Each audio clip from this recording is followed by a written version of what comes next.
आप सभी को जय श्री कृष्ण। आइए सुनते हैं एक बहुत सुंदर प्रसंग। विदुर आकंठ श्री कृष्ण से जुड़े रहे, इसीलिए वह श्री कृष्ण से अलग नहीं थे। इसीलिए हस्तिनापुर आने पर श्री कृष्ण ने उनके घर में साग भाजी खाई थी। 56 प्रकार के राजसी भोग को त्याग कर उन्हें विदुर ने कोई आमंत्रण नहीं दिया था, लेकिन श्री कृष्ण तो उनके मन का भाव जानते थे, इसीलिए उनके घर चले गए थे। धृतराष्ट्र ने जब पांडवों को लाक्षागृह में जलाकर मार डालने का कुचक्र रचा था, तो विदुर ने तत्काल कपट प्रवृत्ति वाले व्यक्तियों के साथ ना रहने का संकल्प लिया था और वह अपनी पत्नी सुलभा के साथ वन में चले गए थे। जब हर जगह हर पल कपटता हो, वहाँ चेतन स्वरूप से जुड़े व्यक्ति का दम घुटता है। विदुर का भी दम घुटने लगा था। विदुर ने सुना कि श्री कृष्ण संधि प्रस्ताव लेकर हस्तिनापुर आ रहे हैं। वे गंगा स्नान करने गए थे। रथ यात्रा भी निकलेगी, यह निश्चित था। घर लौटकर सुलभा को बताया। दोनों के मन में श्री कृष्ण के दर्शन की ललक पैदा हुई। 12 वर्ष हो गए थे तपस्या साधना करते हुए, और जो 12 वर्ष तक तपस्या करता है उसे प्रभु दर्शन अवश्य देते हैं। और यही बात पति पत्नी के मन में यह आस बंधाई थी कि श्री कृष्ण उन्हें दर्शन अवश्य देंगे, उनके घर जरूर आएंगे।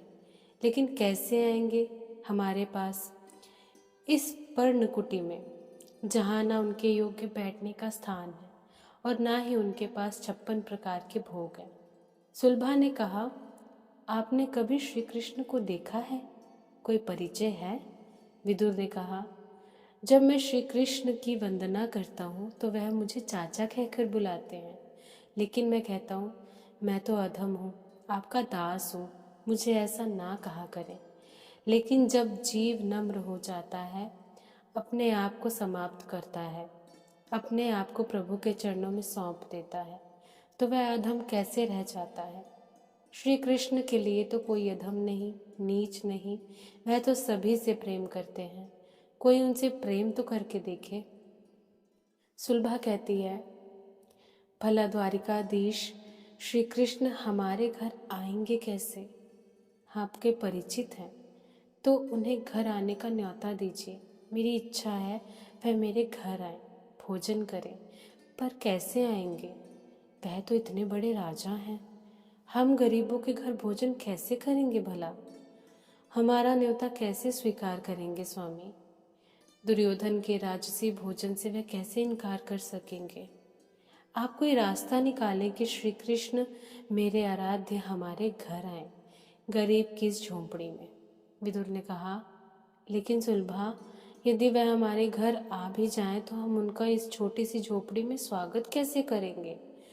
उनके आने से हमें आनंद तो मिलेगा, लेकिन उन्हें तो कष्ट होगा ना। यहाँ उनकी शान के मुताबिक आसन भी तो नहीं है। भोजन भी हमारा सादा सा है, साग भाजी। क्या हम श्री कृष्ण को साग भाजी ही खिलाएंगे?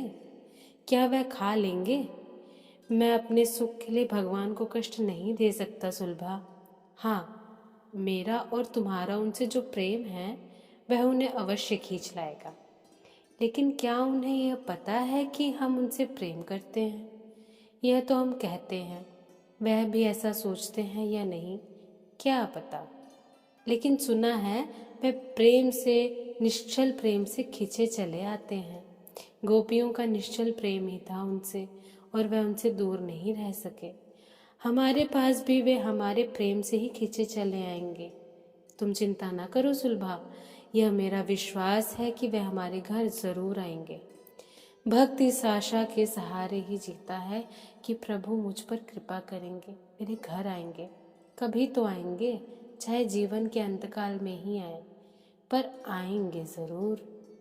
और फिर जब दुर्योधन ने उन्हें भोजन पर निमंत्रित किया तो उन्होंने भोजन करने से विनम्रता पूर्वक इनकार कर दिया। पापी का भोजन खाने से बुद्धि भ्रष्ट हो जाती है, मन में विकार पैदा होते हैं, आचरण बिगड़ जाता है। इसीलिए उन्होंने कहा, हे दुर्योधन, मैं तुम्हारे यहाँ भोजन नहीं कर सकता।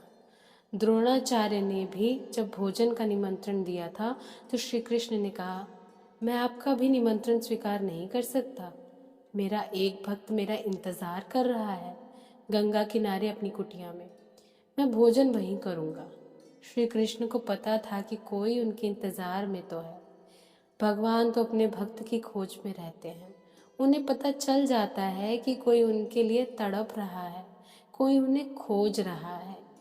और फिर अचानक श्री कृष्ण बिन बुलाए ही केवल प्रेम और भावना से बंधे विदुर की कुटिया में आ पहुंचे। द्वार खटखटाया, कहा, मैं आ गया हूँ, मुझे बहुत भूख लगी है। द्वार खुला। विदुर और सुलभा को ऐसे लगा जैसे उनकी पर्ण कुटिया एक महल से कम नहीं है, एक दिव्य प्रकाश से जगमगा उठी है।